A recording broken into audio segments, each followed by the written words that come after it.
সকলোকে নমস্কাৰ জনাই মোৰ চেনেলত আন এটা ভিডিঅ' লৈ মই আকৌ আহিলোঁ। এয়া আমি গোটেইকেইটাই গৈ আছোঁ আজি ডেকাচাং ৰিজৰ্টলৈ, য'ত আছে মোৰ ভাগিনৰ বাৰ্থডে পাৰ্টি।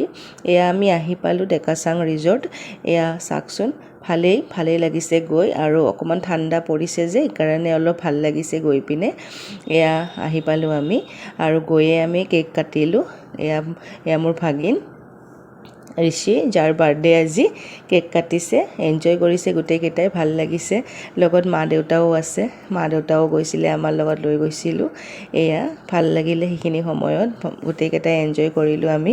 কেক কাটিলে, ককাক আইতাককো পালে গোটেইকেইটাই, আৰু এয়া মাইনা আমাৰ, গোটেইকেইটাই ভাল পালে, এনজয় কৰিলে। মোৰ সৰু ভণ্টি নাই বাৰু, সৰু ভণ্টিৰ কিবা অলপ প্ৰব্লেমৰ কাৰণে আহিব নোৱাৰিলে, সেইকাৰণে সৰু ভণ্টি নাই। বাকী আমি গোটেইকেইটাই আছোঁ। এয়া লাঞ্চ ৰেডি হৈ গ'ল আমাৰ, লাঞ্চ কৰিব গ'লোঁ, লাঞ্চ কৰিলোঁ আমি। লাঞ্চটো ভালেই বনাইছে, খুবেই টেষ্টি হৈছে লাঞ্চটো।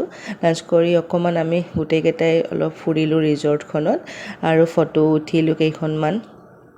এয়া অলপমান ফুৰিলোঁ, ভাল লাগিলে পৰিৱেশটো, ঠাণ্ডা পৰিৱেশ আছিলে। অকণমান ঘূৰি ফুৰি আমি ওলাই দিলোঁ, আৰু ওলাওঁতে আমাৰ আবেলিয়ে হৈ গৈছে। এয়া আমি ৰিজৰ্টৰ পৰা ওলাই দিলোঁ এতিয়া।